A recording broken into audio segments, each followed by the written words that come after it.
think they're ready to surrender. INA की बागी फौजियों पर अंग्रेज देशद्रोह का मुकदमा चलाएंगे। उन तीनों के बचने के चांसेस कम हैं। ये कोई आम केस नहीं, कोर्ट मार्शल है। बोला भाई, ये केस आप कांग्रेस के लिए नहीं, सुभाष बोस के लिए लड़ी। Lieutenant Gobak Singh Dhillon, Captain Shah Nawaz Khan, Captain P.K. Sehgal. Section 41, waging war against the king. सबसे ऊंचा है दुनिया में झंडा हमारा, नेताजी जिंदाबाद, आबाद करेंगे आजाद करेंगे, चलो चलो भाई दिल्ली चलो, झंडा लहराते चलो। और आप सोच रहे होंगे कि मैंने इतना सुरीला इंट्रोडक्शन क्यों दिया, क्योंकि राग देश की बात कर रही हूँ, आईने की बात कर रही हूँ, और जहाँ सुभाष चंद्र बोस के बैंड की बात ना हो, ऐसा कैसे हो सकता है। तो आपने बैंड को इंक्लूड किया इस पिक्चर में? राम सिंह जी जो उनके कंपोजर थे, जिन्होंने उनका जो गाना है, जो आइकॉनिक गाना है कदम कदम बढ़ाए जा, उसके 2 वर्जन्स हैं फिल्म में, उसको यूज़ किया हमने। तो ये मैंने जो इंट्रोडक्शन दिया, क्योंकि गाने की बात की है मैंने, सुर की बात इसलिए पहले कर रही हूँ क्योंकि सब लोग पिक्चर की बात कर ही रहे हैं जी। तो इसका सबसे सुरीला सुर जो आपको पसंद है? सुर बहुत अच्छा है। दूसरा, इंडियन नेशनल आर्मी की जो पेट्रियोटिज्म है उसका सुर बहुत अच्छा है। और तीसरा सुर था जो रेड फोर्ट ट्रायल की वजह से पूरा देश साथ में है, वो सुर भी बहुत अच्छा है। तो बहुत सारे सुर हैं इसमें, एक साथ बहुत सारे सुर हैं। मोहित, आपका सबसे फेवरेट सुर कौन सा है? मुझे तो जो गाने का जो इसमें वर्जन है कदम कदम बढ़ाए जा, वो मुझे बहुत पसंद है, और मैं हर इंटरव्यू में जाके वो गाना गा रहा हूँ। आपके लिए भी गा देता हूँ। बिल्कुल।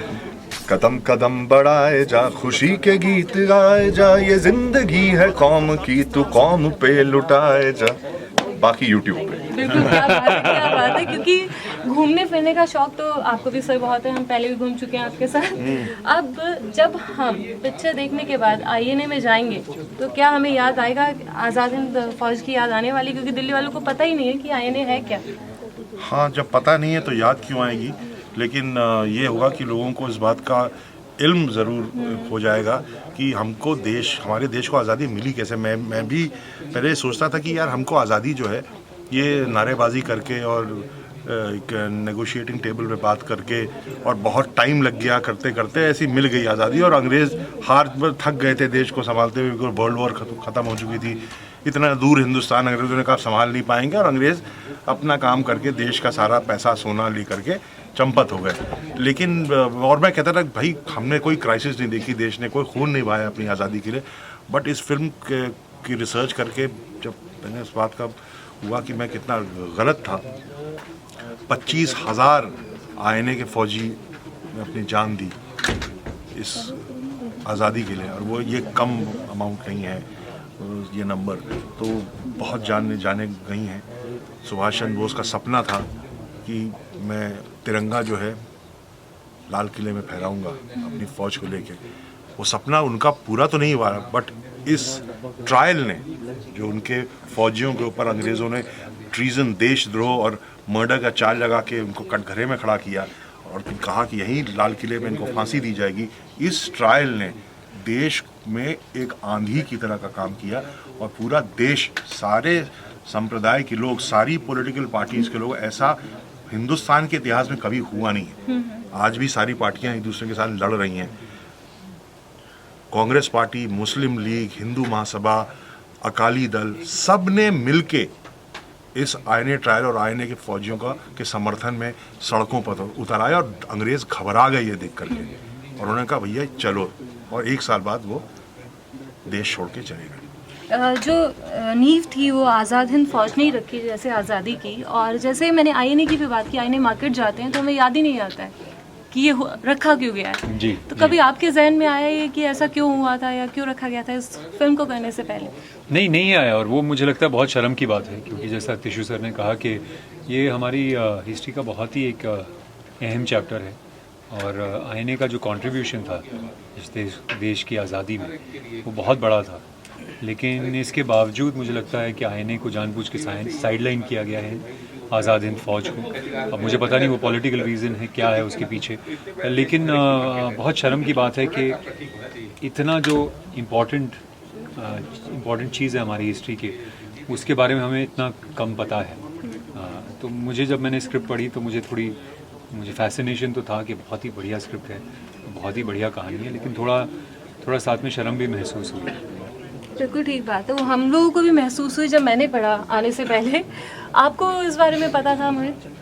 मुझे बिल्कुल भी नहीं पता था, और मैंने इनफैक्ट जाके अपने आसपास के लोगों से पूछा और उन्हें भी नहीं पता था। तो मुझे लगा कि ऐसी स्क्रिप्ट के साथ जुड़ना बहुत ज़रूरी है कि आप ऐसी स्क्रिप्ट के साथ जुड़ें और फिर इस स्क्रिप्ट को जो है बाहर मार्केट में लेके जाएं और एक पिक्चर के थ्रू और लोगों तक ये बात पहुंचाएं। ये सब्जेक्ट जो है इतना एंटरटेनिंग, इतना जो है एक्साइटिंग सब्जेक्ट है, और ये एक पिक्चर के फॉर्म में भी इतनी अच्छी तरीके से निकल के आया। तो ये सब्जेक्ट अगर लोगों तक पहुंचे और उनको एंटरटेनमेंट के साथ साथ अपनी हिस्ट्री के बारे में भी जानने को मिले तो सोने पे सुहागा।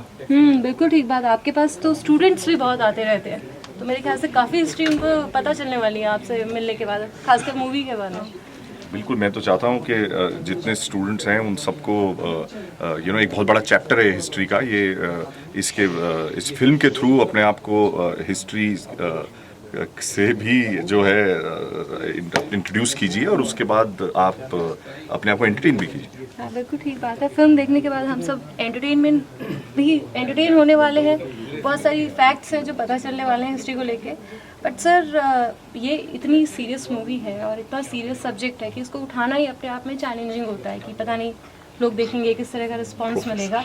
आप इतनी हिम्मत कहाँ से जुटा लेते हैं हर बार, कभी पान सिंह तोमर के साथ, कभी रागदेश के साथ, और आप सक्सेसफुल भी होते हैं? मतलब आपको पहले पता रहता है? नहीं, पता तो नहीं रहता, लेकिन जैसे मैंने कहा कि हम फिल्म बनाते हैं, हम लोग बहुत खुशकिस्मत हैं कि हम ऐसा काम कर रहे हैं जो हमें अच्छा भी लगता है। नहीं तो ज़्यादातर लोग वो काम करते हैं जो वो करना नहीं चाहते और मन मार के करते हैं, और क्योंकि किसी वक्त उनके पेरेंट्स बोलते भाई खड़े हो जाओ, पैरों पे खड़े हो जाओ, तो जल्दी से खड़े हो जाते हैं। पूरी ज़िंदगी अपने आप को कोसते रहते हैं कि हमने वो काम नहीं किया जो हम करना चाहते हैं। तो मैं बहुत फॉर्चुनेट हूँ एज ए फिल्म मेकर कि मैं वो कर रहा हूँ जो मुझे मज़ा आता है जो करने में, और उससे मेरा घर भी चल रहा है। तो ऐसे कोई चैलेंज की बात नहीं है। ये मुझे लगता है जो दर्शक हैं हमारे, चाहे आप फिल्म की कितनी भी मार्केटिंग कर लें, कितना भी बड़ा स्टार ले आए, फिल्म को कितना भी बड़ा बना दें, लेकिन दर्शक फिल्म की ईमानदारी को ना पता नहीं कहाँ से सूंघ लेता है। आज तक कोई भी फिल्म पंडित इस बात को जान नहीं पाया। तो आप, मुझे लगता है एज ए फिल्म मेकर मैं जिम्मेदारी के साथ अपनी फिल्में बनाता हूँ। वो जिम्मेदारी झलकती होगी, ऑडियंस को लगता होगा भाई इसकी तरह पिक्चर देख लेते हैं। नहीं, बिल्कुल पिक्चर तो देखेंगे लोग, और एंटरटेन भी होने वाले और हाउसफुल जाने वाला है। Thank you so much. Thank you so much. Thank you so much.